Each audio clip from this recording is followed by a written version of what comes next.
Bienvenidos y bienvenidas a este nuevo vídeo en el cual vamos a estudiar el tema referente a la filosofía de la ciencia.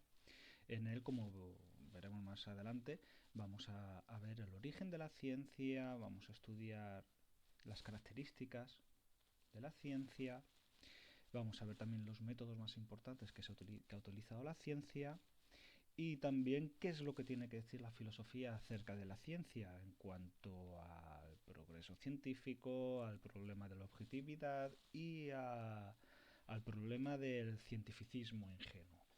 Bueno, sin más, empezamos. El conocimiento científico, cuando decimos esto está demostrado científicamente, estamos afirmando que algo es verdadero, que algo es verdad.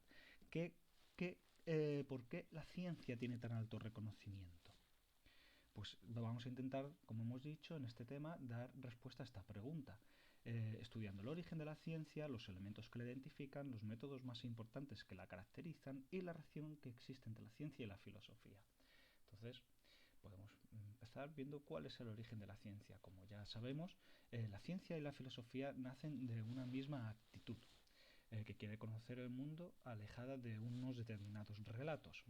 La ciencia y la filosofía nacen de una misma actitud crítica, que quiere conocer el mundo alejada de los relatos mitológicos. Ya estuvimos viendo en temas anteriores cuándo y dónde surge la filosofía. Pues nacen a la vez, en Grecia, en el siglo VI a.C. Podemos decir que eran disciplinas en su origen, la ciencia y la filosofía, indistinguibles. Es decir, eran lo mismo, eran una respuesta racional del mundo, alejada de una respuesta mitológica, prerracional. La ciencia se independiza de la filosofía entre los siglos XVI y XVII, en el periodo llamado Revolución Científica, cuyos principales protagonistas son Kepler, Copérnico, Galileo y Newton.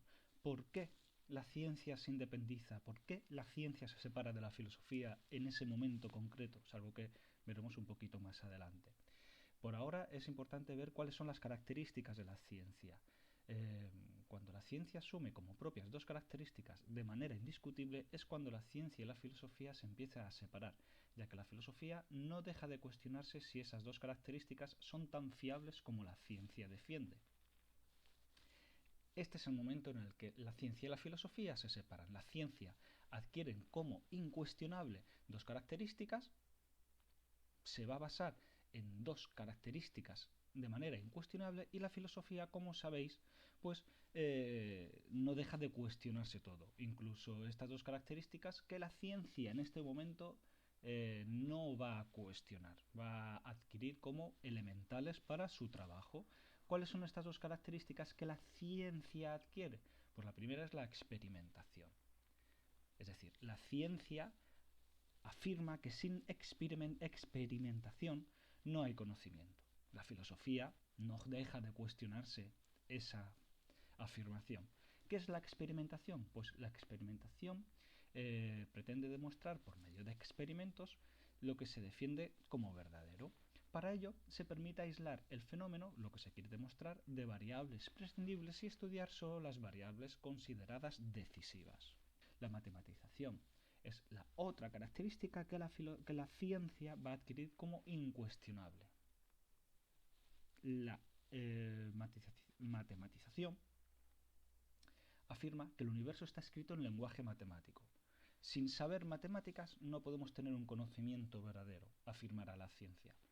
De manera objetiva, gracias a la cuantificación, podremos tener un conocimiento verdadero del mundo, según nos dice en este momento la ciencia. La filosofía cuestionará esta última afirmación. ¿Cuáles son los componentes de la ciencia? Normalmente, cuando leemos un texto de carácter científico, sabemos perfectamente distinguirlo de otro que no lo es. Aunque no sepamos verdaderamente lo que dice el texto científico, sabemos que es científico.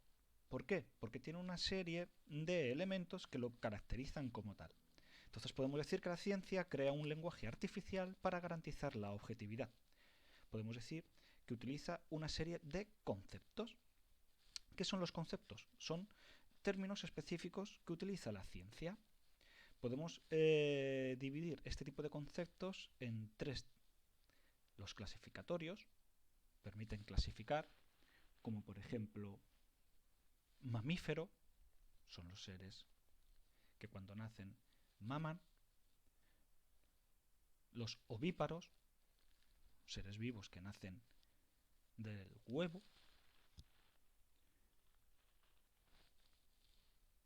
Tenemos también los conceptos comparativos, es decir, los que permiten comparar, por ejemplo, el concepto de dureza, establecidos a los minerales, ¿vale?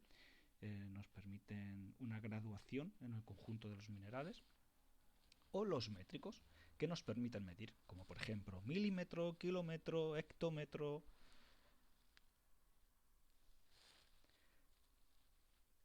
Estamos diciendo que la ciencia tiene una serie de conceptos, utiliza una serie de conceptos